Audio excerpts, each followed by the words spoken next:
lan moo siy doon sa tontu. Bon, premièrement Baye Niass d'abord Baye Niass d'abord balaa ñuy wax mbëggeel parce que xam nga nit ki dafay am ba pare xol doog a am bëgg doog a am ki muy bëgg doog a am. maanaam éloquence nag ba pare sa éloquence ci wolof sa da ngay éloquence. te aw sa taalibe Baye normal taalibe Baye normal mënta ñàkk éloquent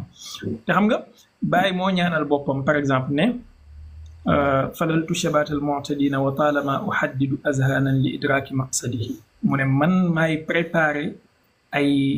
nopp ak ay xel pour ñu dégg sama wax kon alhamdulilah bi ñu ci yàlla boole te du ngëneelu kenn nag ku dul yàlla beneen bi mooy Baye par exemple tey jii sooy wax ci moom balaa ñuy wax Baye ak yonent bi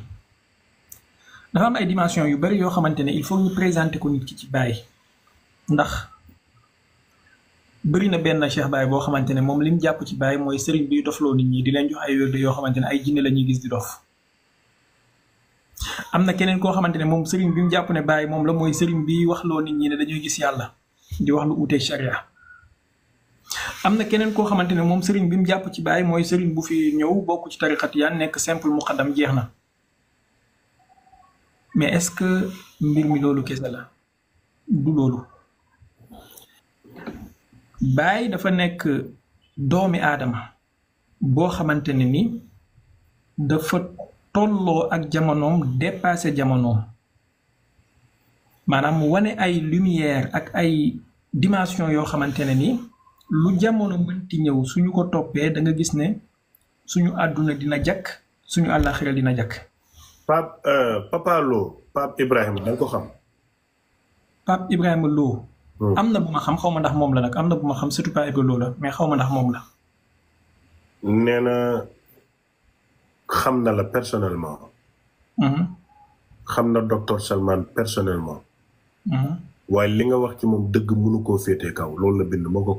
commentaire la. ndeysaan non mais li ma wax ni kay ñi xam waajooju yëpp danañ ko xam. te du docteur ci dara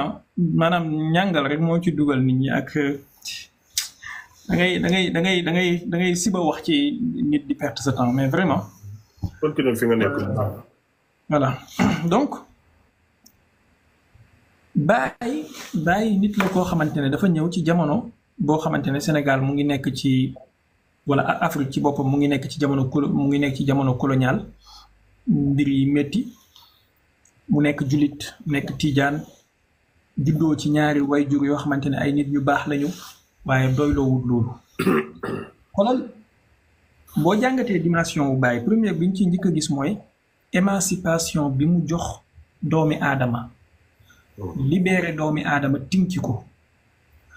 wane ne taalibe bi warul nekk jaam ci sëriñ bi warul nekk buur ci kaw taalibe bi loolu benn la boo xamante ne di nga ko gis booy jàng Baye ñaareel bi tamit bala nga ñëw ci ñaareel yéen ñi nga xam ne si ñaareelu pàcc waxtaan bi da ngeen am ay question yu ngeen bëgg a laaj Cheikh Baye dama leen di jox benn numéro WhatsApp ngeen